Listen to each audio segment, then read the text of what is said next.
פי 2 ויותר על הכסף שלכם תוך שנתיים בלבד. קחו לכם 15 שניות ובואו תגלו איך אנחנו כבר עושים את זה פה בחדרה.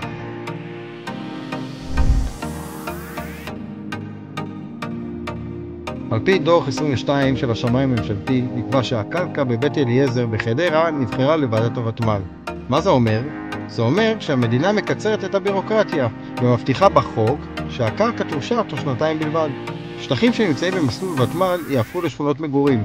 זה לא עניין של אם, אלא מתי, והתכנון פה קרוב מתמיד. פה יש לך זמן מוגבל בחוק.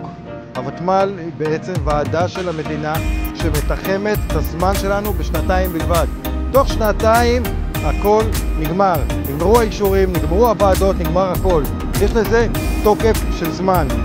הולכים להיבנות פה בכל המתחמים שאתה רואה כאן 6,900 יחידות דיור. זה משהו שלא נראה פה באזור המון זמן. חדרה מתפתחת, חדרה גדלה. נעים מאוד, אני צהלי מ-AGL נדל"ן. אני מזמין אתכם לפגישה אישית איתי.